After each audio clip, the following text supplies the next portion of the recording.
Bienvenue dans SOAS Podcast. Épisode 7. Rester soi dans un nouveau poste. Le contrat intérieur. Bonjour et bienvenue dans ce nouvel épisode du podcast SOAS. Si tu découvres ce podcast aujourd'hui, je te souhaite la bienvenue dans cette aventure audio. Chaque épisode est pensé pour t'accompagner, pas à pas, dans ta réflexion, dans tes prises de décision, dans ton évolution professionnelle.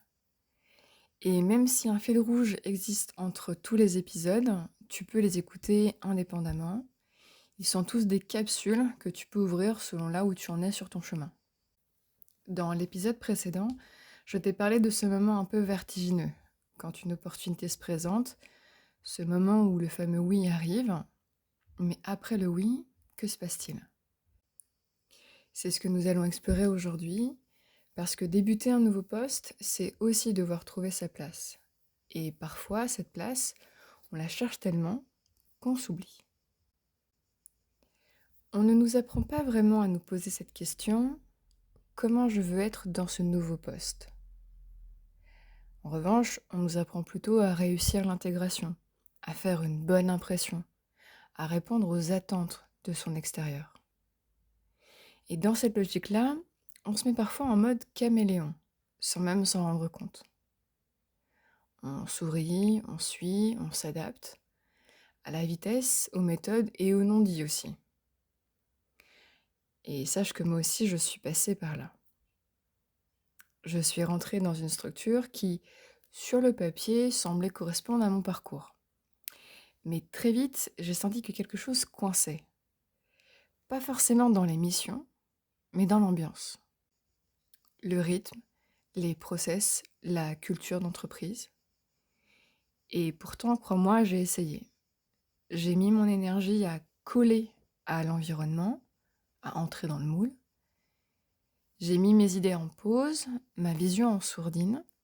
Je me suis adaptée, suradaptée, au point de m'oublier.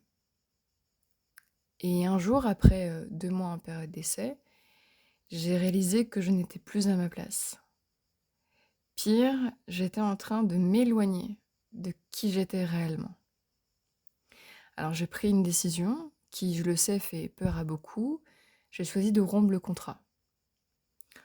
Oui, j'ai préféré tout perdre plutôt que de me perdre. Alors aujourd'hui, j'aimerais te partager un outil que j'aurais aimé avoir à ce moment-là. Je l'appelle le contrat intérieur. C'est un engagement, non pas vers une entreprise, mais plutôt un engagement envers toi-même. Avant de démarrer un nouveau poste, une mission, un projet, prends un moment, en silence, pour te poser ces 3 questions. Point numéro 1, à quoi je m'engage envers moi-même ? Pour te donner des exemples, ça peut être à rester fidèle à tes valeurs, à t'exprimer quand c'est inconfortable, insupportable, à respecter ton rythme. Le point numéro 2, qu'est-ce que je suis prêt à faire évoluer ? Ça peut être ta manière de collaborer, la manière dont tu as de t'organiser, ton rapport à la critique, éventuellement.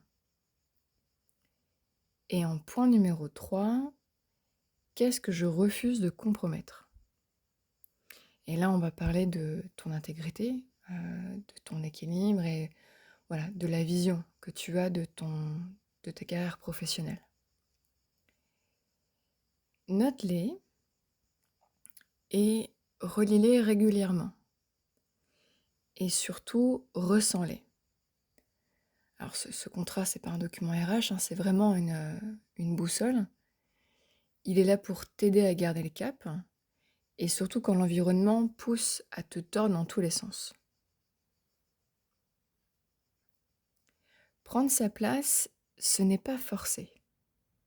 Ce n'est pas non plus disparaître.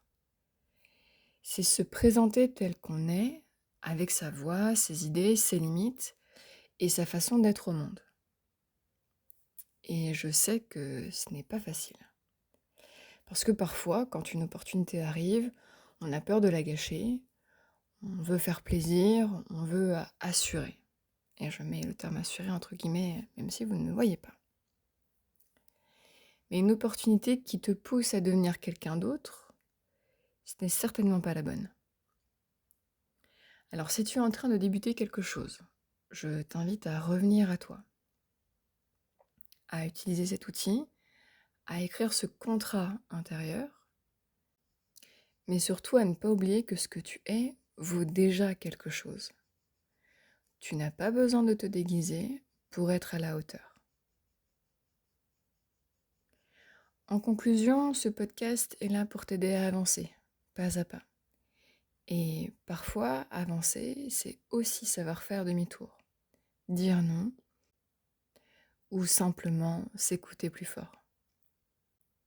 En conclusion, ce podcast est là pour t'aider à avancer, pas à pas, comme tu le sais.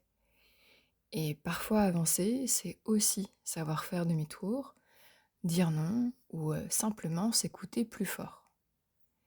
Dans le prochain épisode, on parlera peut-être de ces moments où justement on a du mal à poser ses limites, ou à faire le tri entre nos ambitions et celles qu'on croit devoir avoir.